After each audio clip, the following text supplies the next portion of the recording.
Edouard Bineau. Bonjour. Alors un disque qui s'appelle Blues et qui s'écrit Blues. Pourquoi cette écriture B-L-U-E-2-Z? Les deux Z de jazz, tout simplement. Voilà, bien vu. Alors qu'est-ce qu'on va trouver sur cet album? Plusieurs choses, mais surtout en fait le fil conducteur c'est justement le blues. Le blues, bien sûr. Avec un S. Et plusieurs musiciens avec lesquels, pour certains, je travaille depuis longtemps. C'est Sébastien Texier, Daniel Erdmann au saxophone. Et puis des gens que j'ai rencontrés plus récemment, comme Jean-Jacques Milteau à l'harmonica et Michael Robinson qui chante aussi. Voilà, qui travaille déjà avec Jean-Jacques Milteau dans son propre groupe d'ailleurs.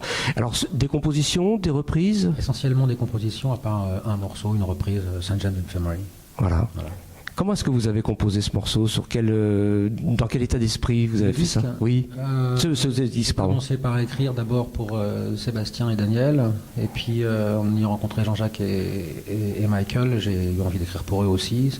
Voilà. Et donc, comment j'ai écrit ça? J'ai pas de. Vous avez composé dans l'esprit de leur proposer ces morceaux? Toujours pour les musiciens, essentiellement pour les gens avec qui je vais faire le morceau. Donc, il y a une surprise au moment de l'interprétation à chaque fois, ou c'est une redécouverte des morceaux, ou c'est ce que vous attendiez? Voilà, c'est souvent au-dessus de ce que j'attendais. C'est ça qui est bien avec eux, c'est que c'est l'avantage de travailler avec des musiciens comme ceux-là, quoi. Et en fait, je suis assez, finalement, je laisse assez de place à l'interprétation. Ce qui m'intéresse, c'est que ce soit eux qui se l'approprient. Ouais. Au départ, c'est pour eux que vous écrivez un peu, quand même, ou oui, vraiment? Bien sûr, oui, voilà, c'est ça. J'ai écrit des morceaux pour Jean-Jacques. J'ai écrit, il y a 2 morceaux que j'ai écrits pour Michael au chant et une reprise d'un ancien morceau que je lui ai demandé de chanter, sur lequel il a mis des paroles, qui est sur un disque précédent, qui s'appelle Rootless. Et puis pour Sébastien et Daniel, c'est des morceaux vraiment que j'ai écrits pour eux, en pensant soit à la clarinette, au sax alto de Sébastien, et au ténor, au soprano de Daniel.